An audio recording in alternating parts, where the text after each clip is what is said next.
नमस्कार, मैं हूं दिवाकर त्रिपाठी और आप देख रहे हैं न्यूज़ 7 हिंदी। भारत और पाकिस्तान के बीच चला युद्ध पूरे विश्व में चर्चा का केंद्र बन गया। दोनों देशों के बीच चल रही गहमागहमी में कई देशों ने बीच में आकर सुर्खियां बटोरने की कोशिश की। भारत के खिलाफ युद्ध में पाक का तुर्की ने खूब साथ दिया। इस बीच अमेरिकी राष्ट्रपति डोनाल्ड ट्रंप का मध्यस्थता वाला बयान भी राजनीति की वैतरणी में गोते लगाते दिखाई दिया। चलिए समझते हैं कि इस पूरे मसले पर वैश्विक राजनीति किस ओर इशारा कर रही है।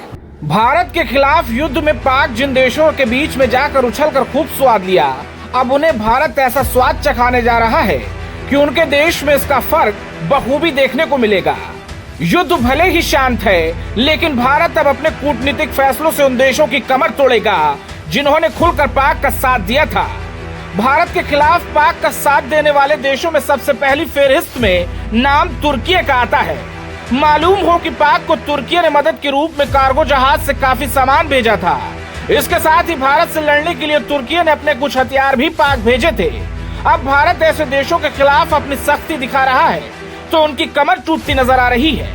यहाँ तक कि बीते दिनों भारत और पाकिस्तान के बीच सीमा पर हुए हमले में सामने आया कि पाकिस्तान की ओर से भारत में टर्किश ड्रोन से हमले किए गए थे। अब भारत और तुर्की के बीच व्यापार को समझते हैं।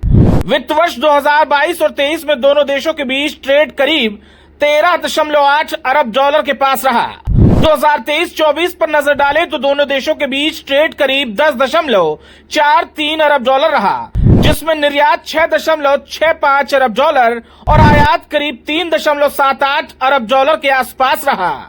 अप्रैल 2000 से दिसंबर 2023 के बीच कुल एफडीआई 227.5 मिलियन डॉलर रहा। इन आंकड़ों के हिसाब से आप समझ सकते हैं कि भारत अपने हाथ खींचेगा तो तुर्की की अर्थव्यवस्था पर कितना असर पड़ने वाला है। तुर्की के साथ अजरबैजान भी ऐसा देश है जिसने भारत के खिलाफ साजिश में पाक का साथ दिया था। अब अजरबैजान भी उस गुस्ताखी की सजा भुगतता हुआ दिखाई दे रहा है।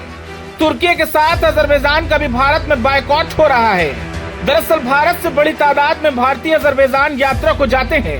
ऐसे में अब तमाम ट्रेवल एजेंसियां बायकॉट अजरबैजान का नारा लगा रही हैं, जिससे अजरबैजान को भी तगड़ा नुकसान होने जा रहा है। अजरबैजान जाने वाले भारतीय पर्यटकों की संख्या पर अगर नजर डालें तो साल 2022 में आंकड़ा 60,731 रहा। वहीं साल 2023 पर अगर नजर डालें तो ये आंकड़ा बढ़कर 1,17,302 हो गया। वही साल 2024 में यह आंकड़ा लगभग दुगना हो गया, यानी कि 2,43,589। भारत अब ऐसे देशों को चिन्हित कर उन पर बड़ी कार्रवाई के मूड में है। तुर्की अजरबैजान जो भारत डील करता था, अब वो डील पर भी दुश्मनी के सितारे मंडराने लगे हैं। भारत ने तुर्की को बड़ी मदद दी है। कभी भूकंप की मार झेल रहा तुर्की को भारत ने मदद पहुँचाई थी, और जब भारत मुश्किल घड़ी में था तो तुर्की दुश्मन देश के बारे में खड़ा हुआ नजर आया। बहुत उम्मीद है कि भारत अब तुर्की से आयात निर्यात पर रोक लगा सकता है। भारत से हम तुर्कियों को क्या भेजते हैं?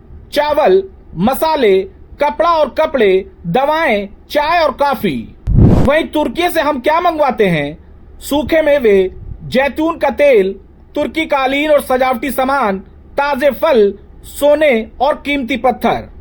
भारत की अपनी कूटनीति बिल्कुल साफ रखता है।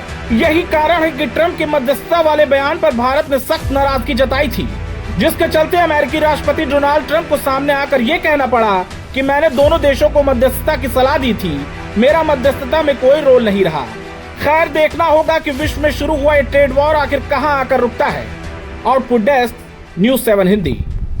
भारत अपनी कूटनीति बिल्कुल साफ रखता है। यही कारण है कि ट्रंप के मध्यस्थता वाले बयान पर भारत ने सख्त नाराजगी जताई थी, जिसके चलते अमेरिकी राष्ट्रपति डोनाल्ड ट्रंप को सामने आकर यह कहना पड़ा कि मैंने दोनों देशों को मध्यस्थता की सलाह दी थी, मेरा मध्यस्थता में कोई रोल नहीं रहा।